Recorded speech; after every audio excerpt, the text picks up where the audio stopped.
o Brasil não é uma nação rica? Achou engraçado? Achou estranho? Achou diferente esse título?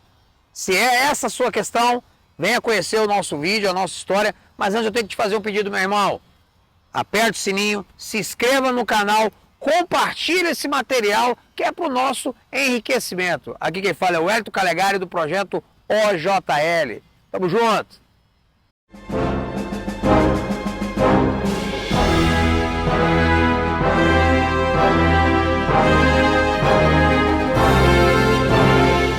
Por que o Brasil não é uma nação rica? Uau! Vamos tentar entender isso. Em primeiro lugar, temos que relativizar um pouco esse conceito de riqueza. Eu botei esse título aí de forma chamativa para que vocês viessem assisti-lo. O Brasil é ou não é rico? Se você analisar do ponto de vista da produção econômica total, e aí vamos usar o termo PIB, vamos usar o fator PIB, Produto Interno Bruto, o Brasil está entre as 10 maiores economias do mundo.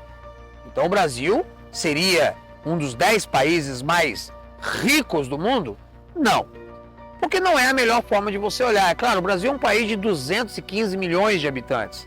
Quando você compara o Produto Interno Bruto, que é a soma de tudo que o país produz em bens e serviços durante um ano, e compara com nações bem menores, você vai ver que o PIB brasileiro já não é tão grandioso assim.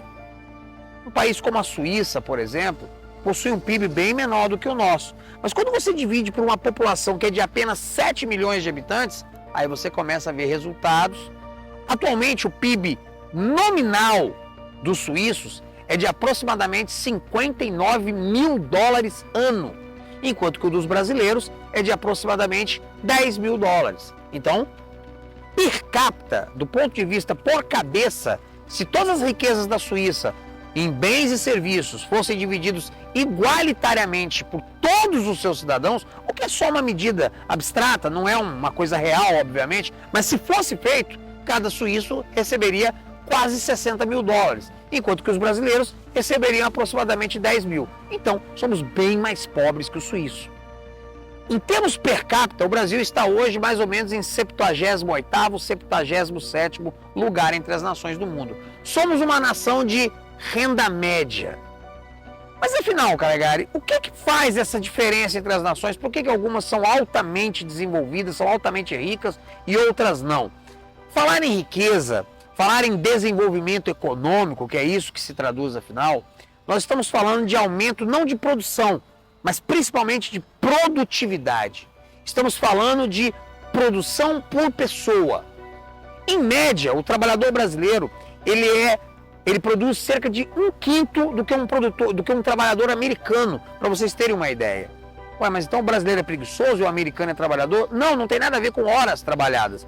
Tem a ver do que a economia americana, devido às suas instituições econômicas, políticas, culturais, devido ao nível de tecnologia, educação e fatores de produção disponíveis a um trabalhador, nos Estados Unidos ele pode produzir 5 vezes a mais em média que um trabalhador brasileiro. Quando você tem uma economia, então, que a produtividade é muito grande, você tem uma oferta muito grande de bens e serviços, o que, consequentemente, faz com que essa oferta de bens e serviços, ela produza o quê? Que o acesso de bens e serviços para a população, em geral, seja mais adequada à renda dessa população. Então, o americano médio, ele tem muito mais acesso a bens e serviços que um brasileiro médio. É nisso que se trata, é disso que se trata. Mas como chegar à produtividade de um trabalhador e média alta, como os americanos chegaram, e por que o brasileiro não tem? Bom, vamos lá. Nós temos aqui uma série de fatores que prejudicam a produtividade do trabalhador brasileiro. Um deles é o fator Estado. O governo brasileiro cobra muitos impostos e gasta mal. A nossa carga tributária é de quase 40% do PIB. É a maior carga tributária entre as nações emergentes. É um absurdo. Então, é 40% da renda média do trabalhador, do povo brasileiro, que é absorvido pelo Estado. O Estado não produz riquezas, ele vive apenas do que é tirado da sociedade. Se pelo menos o que ele devolvesse em forma de infraestrutura, justiça, segurança, fosse adequado, mas nós sabemos que não é. Nós temos uma grande deficiência dos serviços públicos. Nossas estradas são péssimas, nossas rodovias, nossas ferrovias, nossos portos, nossa infraestrutura está estrangulada. Daí a dificuldade dos bens e serviços de chegarem por rodovia até os consumidores, você tem um aumento de custo de produção. Maior custo, maiores dificuldades, significam menor produtividade. Da mesma forma, as tecnologias são também dificultosas para chegar ao fator final de produção devido a uma série de leis e regulamentos absurdos que muitas vezes dificultam a inovação. No Brasil, o tempo médio para se abrir uma empresa era, até 2019, de 160 dias. Graças à Lei da Liberdade Econômica promulgada durante o governo Bolsonaro, esse tempo reduziu-se bastante, mas ainda é de aproximadamente 88 dias. Não somos, portanto, um dos países mais propícios ao empreendedorismo. E o empreendedorismo, isto é, a possibilidade e a capacidade de um indivíduo de transformar ações que ele pensa em ações que produzem, é muito prejudicada em nossa nação. Temos que tirar esses gargalos. Mas eu falei que eu ia fazer um resumo histórico. Por que o Brasil percorreu esse caminho de dificultar a vida de quem produz, enquanto que outras nações como os Estados Unidos percorreram um caminho inverso, de facilitar a vida daqueles que produzem, daqueles que geram bens e serviços para a sociedade? Bom, nós temos o fator história, que pesa muito em nosso país, e temos o fator ideologia. Do ponto de vista histórico, é preciso dizer o seguinte: o Brasil, apesar de todo o passado colonial, que não vem aqui ao caso agora, durante o período imperial e mesmo durante o período republicano, ele teve uma evolução lenta e gradual de suas estruturas políticas e econômicas. A escravidão, por exemplo, foi um grande empecilho em nossa história ao desenvolvimento das relações do mercado de trabalho. Afinal de contas, o cara que trabalha a troco de chicotadas não vai ser nunca muito produtivo e você também não vai gerar uma cultura do trabalho com isso. Em 1889 acabou-se a escravidão e um grande número de imigrantes europeus, asiáticos, entre outros, começaram a chegar no Brasil, trazendo valores do trabalho. Graças a isso que o Brasil atingiu um nível médio de desenvolvimento que possui hoje. Regiões do Brasil que receberam grandes quantidades de imigrantes e, consequentemente, tiveram introgenados esses valores do trabalho, da poupança, do serviço, se tornaram as mais desenvolvidas. Santa Catarina, Paraná, Rio Grande do Sul, por que não dizer o nosso querido Espírito Santo? E estávamos num desenvolvimento lento e gradual dessas estruturas, até que veio a Revolução de 30.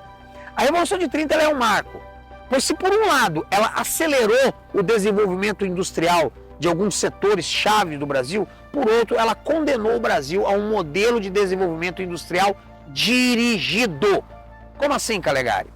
É o Estado papai, o Estado patrocinador do desenvolvimento, acreditando ideologicamente que caberia ao Estado e não à sociedade o papel de dirigir os destinos da economia. O que os governos que se sucederam a Getúlio Vargas fizeram? Eles passaram a acreditar que caberia ao Estado, por exemplo, o papel de abrir as principais empresas nas áreas estratégicas. Caberia ao Estado proteger o mercado interno da concorrência externa por meio do protecionismo. Ora, essas duas medidas tiveram um grande impacto. As empresas estatais, embora tenham contribuído para o desenvolvimento industrial brasileiro, desencorajaram muitas vezes investimentos privados e se notabilizaram, em alguns casos, por desperdício de recursos e por serem cabide de emprego, não contribuindo muito para a inovação e para a produtividade, apesar de alguns bons exemplos, como Petrobras e Vale do Rio Doce. Mas o mais geral das estatais foi péssimo e deixou um legado de endividamento. No caso do protecionismo, foi ainda pior. Enquanto que países como Coreia do Sul, Taiwan adotaram um modelo de desenvolvimento aberto ao mercado internacional, agressivo, exportador, atraindo inclusive empresas multinacionais que queriam usar esses países como plataformas de exportação, o que obrigou as suas indústrias a serem altamente competitivas.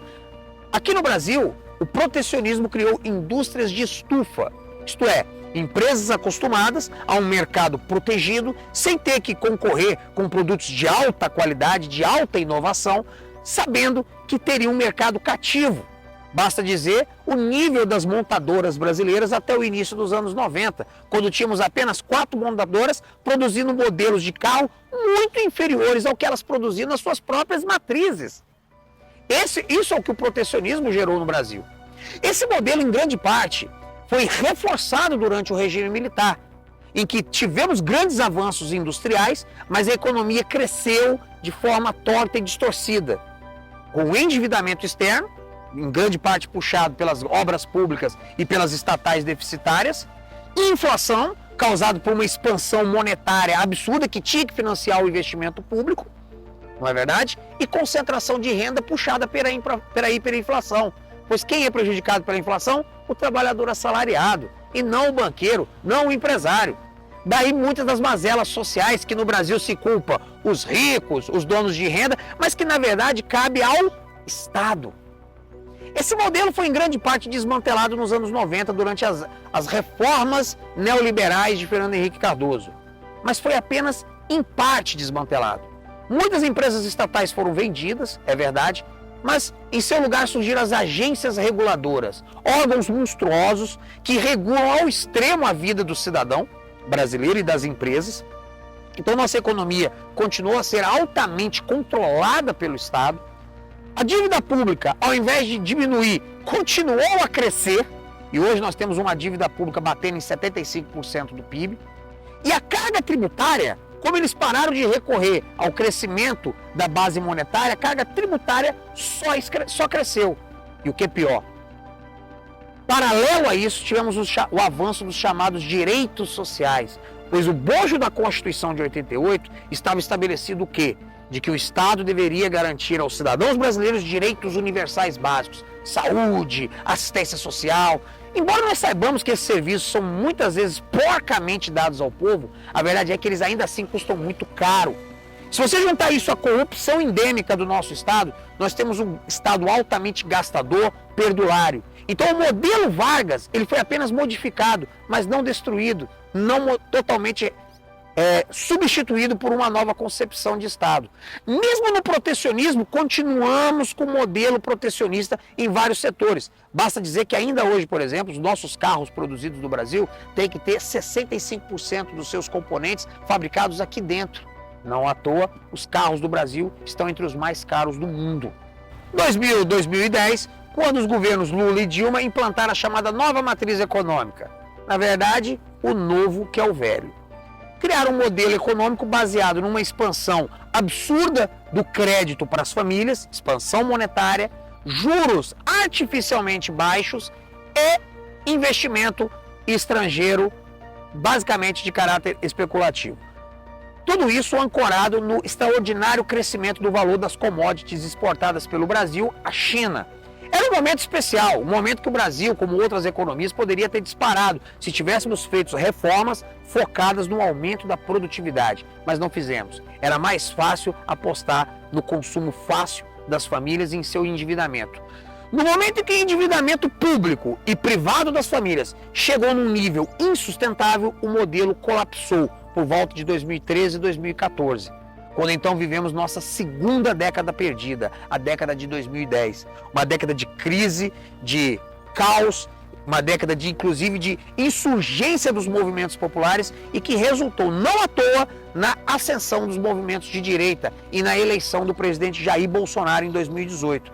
Presidente esse que pela primeira vez em nossa história republicana entrou com um modelo libertário de desenvolvimento econômico, com a Lei de Liberdade Econômica, com a finalidade de facilitar o desenvolvimento das empresas econômicas baseadas na desburocratização,